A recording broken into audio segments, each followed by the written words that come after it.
so interesting. Why is it? Yusuf, for a lot of people who live, when you don't have a car, when you're just, you know, surviving, you believe when you become rich, that is it. You will be the happiest person alive. How is that not tied into one another? You know, Jeff, when you were speaking, this reminds me of a story. I'm a Christian, and there's a story in the Bible that is actually even known by a non-Christian of this guy, and his name is Judas Iscariot. He was so happy selling somebody out, and he got the money. But after he got the money, he thought he had success, but he became so miserable, he actually went throw away the money and committed suicide.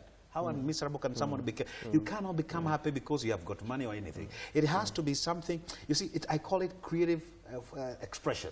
Whatever you want to achieve, is it going to give you creativity? Is it something that is going to expand your creativity? Is it something that is going to give you fulfillment and all that?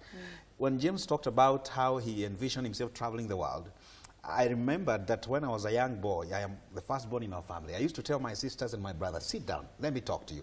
And I would speak to them, imagining that I was speaking to millions of people all over the world. In fact, I would stand in front of my mirror, and I would imagine I was speaking to television cameras. Now, look at what's happening now. That's what I'm doing. That's what you can never travel without if you don't travel within. That's good. Yes. So how important is God in all of this?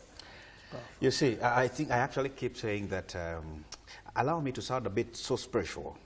When God created the universe, what he did is, whenever he created the plants, if you look at how he did it, he actually created the plants. He spoke to the ground, said, bring forth plants. So the ground brought forth shrubs, herbs, green grass, and all those things. When he created the animals in the ocean, he spoke to the waters, bring forth animals that live in there. When he created the bird, he spoke to the firmament. When he wanted to create man, he spoke to himself. He said, let us make man in our image, after our likeness. Now, if you look at how he did the way creation was done, if you separate what was made from what it was made out of, it dies. If you remove the plant from the ground where it was made out of, it dies. If you remove the fish from the waters from where it was made out of, it will die. If you detach yourself from God, from where you came out of, you will be dead. You cannot succeed without God. So then you start losing. That is so well said. We don't even have to go on.